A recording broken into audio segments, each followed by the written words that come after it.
I've been talking and thinking recently about how to make SEO a performance channel for e-commerce, very large e-commerce in particular. And I gave a webinar about this. If you want to see the slides and recording, you can follow this QR code or the bit.ly link here to check out the full presentation. But in this talk, I covered one specific area around my speculation, my mental model for what do we think would happen if we completely stopped investing in search engine optimization entirely.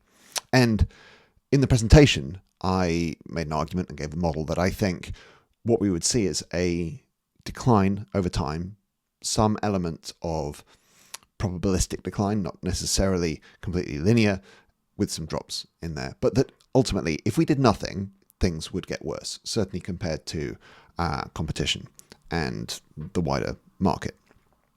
But I didn't have any data behind this, and I got some questions about it in the follow-up after I gave the presentation. And I thought, how can I back this up with some kind of data? How can I quantify this effect? Can I, in fact, do that at all? And I don't have a perfect answer. I'm going to say that up front. There isn't a great way of doing this, I don't think, at scale. So it's anecdotes rather than scaled averages and true big data. But what I did find was one example of a website where I happened to know enough behind the scenes of what was going on in their investment to be able to map it onto the performance and see what was going on. So this was a large e-commerce website which gradually cut its investment in SEO over time, cutting out agency work, cutting out tool spend, crucially reducing the size of the in-house SEO team.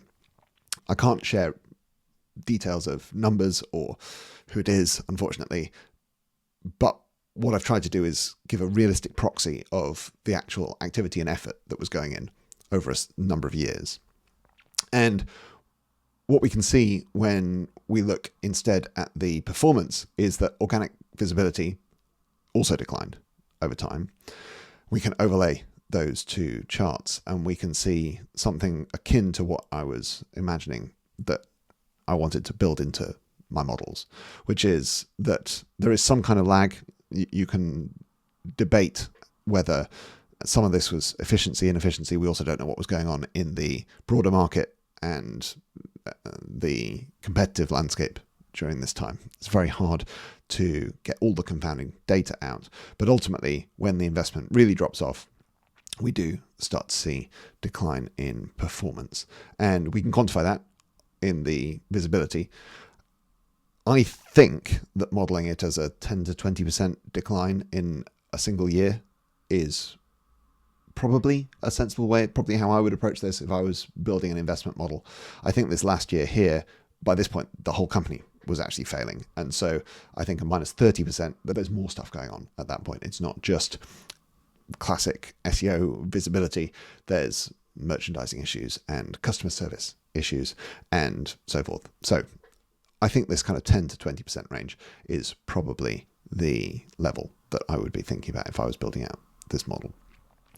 In order to not just kind of completely downplay organic performance here, the context I was putting this in the bigger presentation was, of course, other channels decline when you don't invest in them as well. You stop spending on paid search and your paid visibility goes away basically instantly.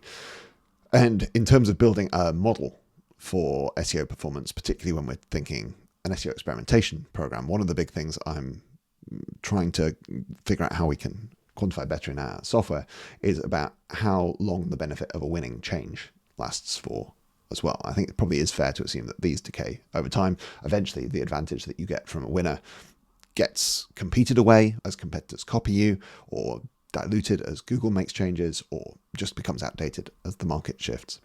Which is why I don't think you can just stack the peak of all of the uplifts of the good ideas, and instead you have to build a model that is a little bit more subtle than that.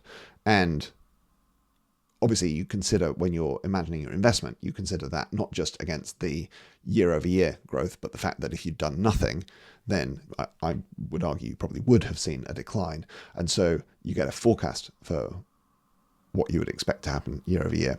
And that's your year-over-year forecast, and remembering that you invest to do better than you otherwise would. So you model your return on investment against the performance that you would imagine would have happened if you'd done nothing.